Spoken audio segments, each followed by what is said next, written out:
உதயநிதி ஸ்டாலின் அவர்கள் கைது செய்யப்பட்டது அவருடைய பேச்சின் காரணமாக. அவர் என்ன எந்த பெண்ணை பற்றியும் மேடையில் தவறாக எதுவும் பேசல. இந்த கைதையே நான் வந்து ஒரு காமெடியாக தான் பார்க்குறேன். காமெடியாக பார்க்குறேன்னா எதுக்கு அங்கங்கே கடவை அடைக்க சொன்னாங்க, எதுக்கு மறியல் பண்ணாங்க? கடன் வாங்கித்தான் கவர்மெண்ட் நடக்கணும். இல்லை, டிஎம்கே கடன் வாங்கிட்டாங்கன்னு ரொம்ப சொல்லிட்டு இருந்தாங்க. இப்போ டிவிகேவும் கடன் தானே வாங்குறாங்க.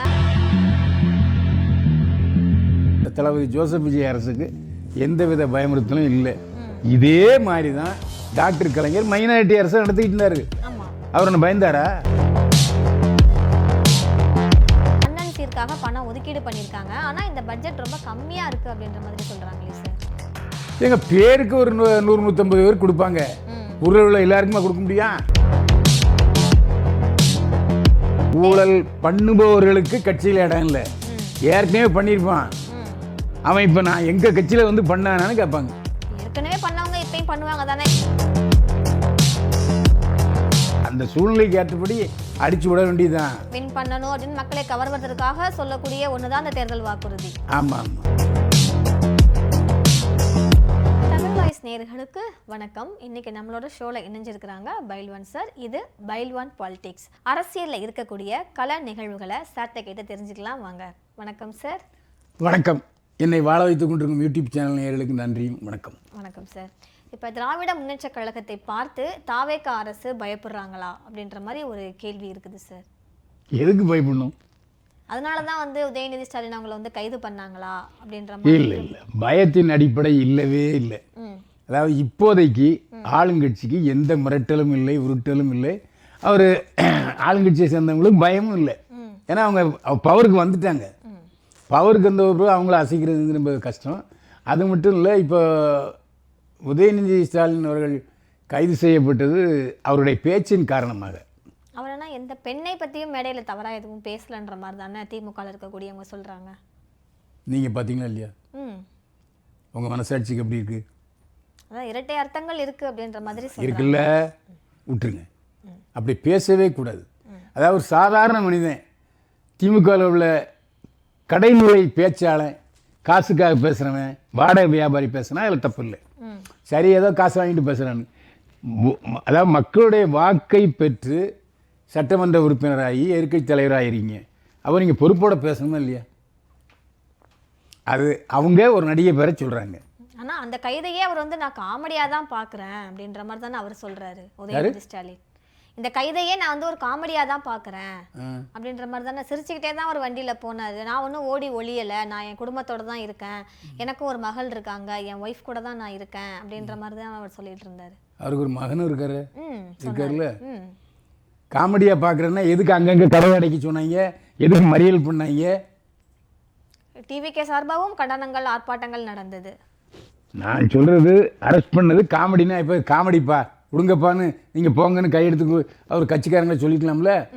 அதாவது இப்போ போலீஸ்கிட்ட ஒரே அராஜகம் இல்லைங்க, நாங்கள் விசாரணைக்கு தான் கூப்பிட்டு போகிறோம்னு சொன்னால் கூட ஒரே சத்தம், முன்னாள் அமைச்சர்கள்லாம் முன்னே வந்து குஞ்சிட்டாங்க. இதெல்லாம் நாடகம் தானேப்போ.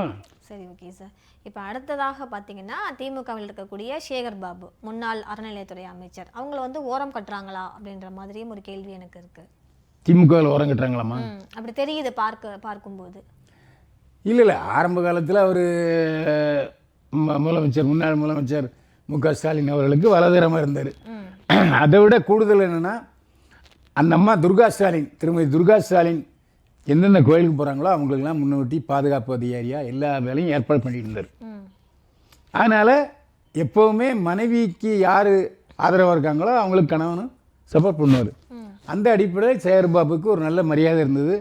அதாவது மா சுப்பிரமணியனே, அதாவது அவர் திமுகவுக்கு ஆரம்பத்தில் குழைச்சிக்கிட்டு இருந்தவர். முன்னால் மேயராக மு.க. ஸ்டாலின் அவர்கள் இருந்தபோது துணை மேயராக இருந்தவர். அவர் தான் ஆரம்பத்தில் கொஞ்சம் நெருக்கமாக இருந்தார். அவர் எல்லாருமே ஓரம் கட்டிட்டு இவர் முன்னுக்கு வந்தார். அதுக்கு இவராக முன்னுக்கு வந்திருந்து நம்ம சொல்ல முடியாது. அது முதலமைச்சர் மு.க. ஸ்டாலின் அவர்களுக்கும் அந்த பொறுப்பு சேரும். இப்போ அது வந்து அவர் ஜெயிச்சிட்டார். இந்த தோல்விக்கு யாரை காரணம் காட்டுவதுன்னு எல்லாரும் முழிச்சுக்கிட்டு இருக்காங்க. அவரை கையை காமிச்சிருக்கலாம். ஆனால் அவர் ஒதுக்கப்படலை. அவர் இன்னும் திமுகவில் தீவிரமாக இருக்கார். Okay sir. இப்போ தமிழக வெற்றிக் கழகத்தின் தலைவர் முதலமைச்சர் விஜய் வந்து என்ன சொல்றாங்கன்னா, திமுக நிறைய கடன் வாங்கி வச்சுட்டு போயிட்டாங்க. கடந்த 5 ஆண்டுகால ஆட்சியிலேயே பார்த்தீங்கன்னா அவ்வளோ கடன் வாங்கியிருக்காங்க. அதுக்கு முன்னாடி ஏடிஎம்கே 10 வருஷம் இருந்தாங்க. அவங்கள பத்தி எதுவும் சொல்லல. டிஎம்கே நிறைய கடன் வாங்கி வச்சுட்டு போயிட்டாங்க. சுமக்க முடியாத அளவுக்கான பாரம் இது அப்படின்ற மாதிரி சொன்னாங்க. இப்ப கேஎன் நேரு அவர்கள் என்ன சொல்றாங்கன்னா, இந்த 2 மாசத்துல 20,000 கோடி இவங்க கடன் வாங்கியிருக்காங்களே அப்படின்னு சொல்றாங்க. இல்லை, அது 20,000 கோடி கடன் வாங்குவது உண்மை அல்ல. ஆனா சட்டமன்ற உறுப்பினர் கேஎன் நேரு அவங்களே வந்து இல்லை, பட்ஜெட் போட்டிருக்காங்க இல்லையா, அதுக்காக வாங்கியிருக்கலாம். ம், பட்ஜெட்டுக்கு கூடுதல் நிதி தேவைப்படும், அது வாங்கியிருக்கலாம். நான் என்ன சொல்கிறேன், பட்ஜெட்டுக்கு முன்னால் திமுக ஆட்சியில் இருந்தது இல்லை, அப்போ நாங்கள் 20,000 கோடி கடன் வாங்கலை, ம், நாங்கள் வாங்கவே இல்லைன்னு சொன்னால் அதில் ஒரு சாதனை இருக்குது. ம். இல்ல அப்ப எந்த அரசு வந்தாலும் கடன் வாங்கிதான் ஆகணும் அப்படின்றத வேற வழியே கிடையாது. ஆ. அதாவது இப்போ கடன் வாங்கித்தான் கவர்மெண்ட் நடக்கணும். இல்லை டிஎம்கே கடன் வாங்கிட்டாங்கன்னு ரொம்ப சொல்லிட்டு இருந்தாங்க. இப்போ டிவிகேவும் கடன் தானே வாங்குறாங்க அப்படின்ற பட்சத்தில் கடன் வாங்கினாதான் அரசு செயல்பட முடியுமா அப்படின்ற மாதிரி ஆமாம், இருக்குது. அதில் எந்த சந்தேகம் இல்லை. சமீபத்தில் ஒரு 1000 கோடி ரூபாய் நிதியமைச்சர் நிர்மலா சீதாராமன் விடுவிச்சிருந்தாங்க. அதை கொஞ்சம் மேற்கொண்டு செலவுக்கு வச்சுருந்தாங்க. மற்றபடி பட்ஜெட் போடும்போது நிச்சயமாக வந்து கடன் வாங்க வேண்டிய சூழ்நிலையில் தான் அரசு இருக்குது, அதில் எந்த சந்தேகமே இல்லை.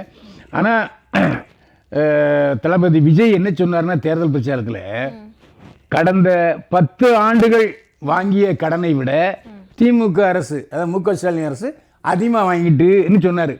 அதை இதுவரை திமுக தரப்பில் மறுக்கவே இல்லை. Okay sir. இப்போ சனிக்கிழமை ஆனாலே வந்து அந்த பனையூரில் வந்து குதிரை பேரம் நடக்குது தான். அடுத்து எந்த எம்எல்ஏக்களை கபலீகரம் பண்ணலாம், ஏன்னா இடைத்தேர்தலுக்கு நம்ம ஒரு 20 தொகுதியிலையாவது இடைத்தேர்தல் வைக்கணும். இடைத்தேர்தலை யார் ஜெயிக்கிறாங்களோ அவங்க தான் ராஜா மாதிரி அந்த ஏரியாவுக்கு. ஸோ இடைத்தேர்தலுக்கும் 20 தொகுதியாவது வைக்கணுன்றதுனால இன்னும் எம்எல்ஏக்களை கபலீகரம் பண்ணுவாங்க, குதிரை பேரம் நடந்துக்கிட்டு இருக்குது அப்படின்னு சொல்கிறாங்களே சார். இல்லை, அந்த மாதிரி பனையூரில் நடக்கவே இல்லை. ஒவ்வொரு சனிக்கிழமையும் நடக்குது அப்படின்னு சொல்கிறாங்க.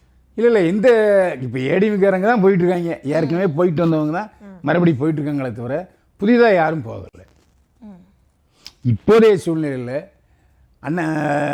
தமிழ்நாடு வெற்றி கழக அரசுக்கு, அதாவது தளபதி ஜோசப் விஜய் அரசுக்கு எந்தவித பயமுறுத்தலும் இல்லை. இதே மாதிரி தான் டாக்டர் கலைஞர் மைனாரிட்டி அரசை நடத்திக்கிட்டு இருந்தார். ஆமாம், அவர் என்ன பயந்தாரா? இல்லை. முதல்ல எதிர்க்கட்சி தலைவர் ஜெயலலிதா தான் இது மைனாரிட்டி அரசுன்னு திரும்பி சொல்லிட்டு இருந்தாங்களே தவிர, இப்போ தேவைக்கு அரசு நீங்கள் மைனாரிட்டி அரசுன்னு சொல்லிட்டு போங்க. ஆனால் கலைஞர் அவர்களுக்கு கூட்டணியில் இருக்கிறவங்க ஆதரவு கொடுத்தாங்க. பட் டிவிகேவுக்கு வெளியில இருந்து தானே ஆதரவு கொடுத்துட்டு இருக்கிறாங்க. கூட்டணியில இருந்து யாரும் அதிகாரப்பூர்வம் இல்லை, வைகோ பொறுத்த வரைக்கும் அவர் வந்து ஆதரவு கொடுத்துட்டாங்க. பட் அவங்க 2 எம்எல்ஏக்கள் ஆதரவு தரல இல்லை சார், மதிமுகவை பொறுத்த அளவில். சரி, இப்போ காங்கிரஸ் ஆதரவு கொடுத்துருக்காங்க, விடுதலை சிறுத்தை ஆதரவு கொடுத்துருக்காங்க, வெளியில இருந்து ஆதரவு வெளியில இருந்து கம்யூனிஸ்டும் ஆதரவு கொடுத்துருக்காங்க. இப்போ ஒரு நம்பிக்கையில்லா தீர்மானம் வரும்பொழுது தான் அது தெரியும். ஏற்கனவே நம்பிக்கை தீர்மானம் அவர் எடுத்து அவர் ஜெயிச்சிட்டாரு. அப்புறம் இப்போ இந்த பட்ஜெட்ல அவங்க கொடுத்த வாக்குறுதிகளின்படி தாய்மாமன் சீர், அண்ணன் சீருக்காக பணம் ஒதுக்கீடு பண்ணியிருக்காங்க. ஆனால் இந்த பட்ஜெட் ரொம்ப கம்மியாக இருக்குது அப்படின்ற மாதிரி சொல்கிறாங்களே சார். எங்கள் பேருக்கு ஒரு 100-150 பேர் கொடுப்பாங்க, ஊரில் உள்ள எல்லாருக்குமா கொடுக்க முடியும்? ஆனால் தேர்தல் அறிக்கையின் போது அனைத்து குழந்தைகளுக்கும் சொன்னாங்க. இப்போ ஆட்சிக்கு வந்தோன்னே கவர்மெண்ட் ஹாஸ்பிட்டலில் பிறக்கக்கூடிய குழந்தைகளுக்கு மட்டும்தானே அந்த இடத்துல ஒரு நிபந்தனை வைக்கிறாங்களே, ஒரு கண்டிஷன். மகளிர் உரிமை தொகையை எல்லாரும் கொடுக்கல, எல்லா மகளிரும் கொடுத்தாங்களா? இல்லை, தகுதி வாய்ந்த மகளிருக்கு தான் கொடுத்தாங்க. அதே மாதிரி தான் இவரும் பேருக்கு ஒரு விழா வைப்பார், ஒரு 20-30 பேர் கொடுப்பாரு, அவ்வளோதான். ஸோ எல்லாருக்கும் தரமாட்டாங்க. இல்லை, வாய்ப்பே இல்லை. ஒரு பொண்ணு எவ்வளவு 1.5 லட்சம் ரூபா ஆச்சு இன்னைக்கு, ப்ளஸ் கொடுக்க முடியுமா? அதனால தான் இவங்க எல்லாருக்கும் தரேன்னு சொல்கிறாங்க. ஒரு வருஷத்தில் இவ்வளோ கல்யாணம் ஆகுது, இவ்வளோ குழந்தை பிறக்குதுன்னு சராசரி விகிதம் இருக்குது இல்லையா, அதை வச்சு கம்பேர் பண்ணி பார்க்கும்போது இவங்க ஒதுக்கீடு பண்ண அந்த தொகை வந்து மிகவும் குறைவாக இருக்கே அப்படின்ற மாதிரி தான். ஆமாம், மிகவும் குறைவாக தான் இருக்குது. எல்லாருக்கும் கொடுக்க முடியாது சொல்லிட்டோம். சரி, இப்போது பேருக்கு 4 பேர் 1967 தேர்தலில் ரூபாய்க்கு ஒரு படி அரிசி போடுவோம்னு சொன்னார் பெரியங்க அண்ணா. அவர் ஆட்சிக்கு வந்தார். என்னைக்காவது ஒரு படி 1 ரூபாய்க்கு போட்டாரா? 1 கிலோ அரிசி தான் 1 ரூபாய்க்கு போட்டார். அப்போ அந்த காலத்தில் போட்டோங்கிற பேருக்கு 1 கிலோ அரிசி 1 ரூபாய்க்கு போட்டார். ஒரு படி 1 கிலோ அரிசி போடவே இல்லை. அவரே அப்படி தேர்தல் வாக்குறுதியை நிறைவேற்றலை, சொல்லவே இல்லை. ஓகே, அப்போ தேர்தல் வாக்குறுதி அப்படின்றது தேர்தல் வாக்குறுதி அப்போது அந்த சூழ்நிலைக்கு ஏற்றபடி அடிச்சு விட வேண்டியதுதான். வின் பண்ணணும் அப்படின்னு மக்களை கவர்வதற்காக சொல்லக்கூடிய ஒன்று தான் அந்த தேர்தல் வாக்குறுதி. ஆமாம் ஆமாம். இப்போ உதாரணமாக பையன் எக்ஸாம் போகிறான், டேய் உனக்கு ஸ்கூட்டர் வாங்கி தரேன்டா அப்படின்னு அப்பா சொல்லுவார். முடியுமா? அப்புறம் சைக்கிள் வாங்கி கொடுப்பாரு. இது வீடு வீடு நடக்கிறது தான். சரி சார், இப்போ நம்ம ஏடிஎம்கே சைடு பார்த்தோம் அப்படின்னா பிரிஞ்சவங்களாம் சேரக்கூடிய சூழ்நிலை வந்த மாதிரியும் இருக்குது, வராத மாதிரியும் இருக்குது. இபிஎஸ் அவர்கள் கூட இப்போ பொதுக்குழு வந்து கூட்டுறதா இருக்கிறாங்க. செயற்குழு கூட்டிட்டு முடிச்சோன்னே பொதுக்குழு கூட்டுறதா இருக்காங்க. அந்த பொதுக்குழு கூட்டும்போது பொது தலைவராக பொது செயலாளராக யாராவது தேர்ந்தெடுப்பாங்களா, இல்லை இவரே தொடருவாரா? இப்போதைக்கு அவர் எதுக்கிறவங்களாம் வெளியே போயிட்டாங்களே. அதான் அவங்க வேண்டான்னு தானே, தலைமை வேண்டான்னு தான் சிவி சண்முகம் அவர்கள் ஆமாம், அவங்கெல்லாம் யாருமே செயற்குழுவுக்கோ பொதுக்குழுக்கோ வர முடியாது. அவரை எடப்பாடி பழனிசாமி அவர்களை ஆதரிக்கிறவர்கள் மட்டும்தான் இப்போ ஏடிஎம்கேல இருக்காங்க. இல்லை, இப்போ பொதுக்குழு கூட்டி ஒரு தீர்மானம் எடுத்தாங்க, இந்த தலைமை எங்களுக்கு பொதுக்குழு கூட்டினாலும் எடப்பாடி ஆதரவாளர் தான் இப்போ அதிமுக இருக்காங்களே தவிர அவரை ஏற்பவர்கள் இல்லை. ஏற்பவர்கள்லாம் வெளியே போயிட்டாங்க. ஸோ அவருக்கு உண்மையான விசுவாசிகள் மட்டும்தான் இப்போ அதிமுகவில் இருந்துகிட்டு இருக்கிறாங்க. ஆமாம் ஆமாம். ஸோ பொதுக்குழு கூட்டினாலும் ஏபிஎஸ்க்கு எந்த மாறுதலும் ஏற்படாது, எழுதி வச்சிங்க. அவர் தான் பொதுக்குழு தலைவராக இப்போ தொடர்பாக எந்த ஒரு சூழ்நிலையும் அப்போ ஒரு குடும்பத்தில் சண்டை வந்ததுன்னா 4 மகன் இருந்தால் 4 மகனும் உள்ளே உட்காந்துட்டு போராடும். எவ்வளோ வருமானம் வருது எவ்வளோன்ட்டு. வெளியே போயிட்ட பிறகு அப்போ என்ன அவங்க தான் வெளியே போயிட்டாங்க போங்கடா பண்ணுறோம். அது மாதிரி தான் நீங்கள் இந்த இப்போது எடப்பாடியை மாற்ற நினைத்தவர்கள் அந்த முயற்சியில் தோல்வி அடைஞ்சினாலும் வெளியே போகிறாங்க. அவங்களுக்கு ஜெயிக்கக்கூடிய நாம் எப்படியா எடப்பாடியை மாற்றிடலாம் அப்படிங்கிற துணிவு திராணி இருந்ததுன்னா ஏடிஎம்கேல உள்ளே இருந்தாலும் போராடிப்பாங்க. அவங்க தான் தமிழ்நாடு வெற்றிகளை பதவியை பறிச்சுக்கிறாங்க ஈகோவோட. ஆமாம், நீ எப்போ சரியாக விசுவாசம் இல்லையா பதவி பறிக்க தான் செய்வாங்க. அது திமுகவிலையும் நடக்கும், இப்போவும் நடந்துக்கிட்டு இருக்கு. விசுவாசியாக இல்லாத பட்சத்தில் அவங்க பதவி பறிக்கப்படும். இது எல்லா கட்சியிலையும் பொதுவானது தான். சரி சார், இப்போ விஜய் அவர்களே சொன்னாங்க, தொடமாட்டேன் தொட்டா விட மாட்டேன் அப்படின்ற மாதிரி. என்னுடைய ஆட்சியில் என்னோட இருக்கிறவங்க ஊழல் பண்ணவே கூடாது, நினச்சே பார்க்கக்கூடாது அப்படின்னாங்க. ஆனால் ஊழல் செஞ்சவங்களே அவங்களுடைய கூடவே இருக்கிறாங்க அப்படின்ற மாதிரி தான் பேசுகிறாங்க. அது எப்படின்னா டிஎம்கேலையும் ஏடிஎம்கேலையும் ஊழல் செய்தவர்கள் திமுகவுக்கு போனாங்க, ஏற்றுக்கிட்டாங்க. அது எப்படியும் ஞானசனம் கொடுக்குற மாதிரி, பாவமன்னிப்பு கொடுக்குற மாதிரி. அது எந்த கட்சிக்கு போகிறாங்களோ அங்கே பாவமன்னிப்பு கொடுத்துருவாங்க. ஆனால் ஊழல் செய்யாதவர்கள் திமுகவுக்கு போகலையா?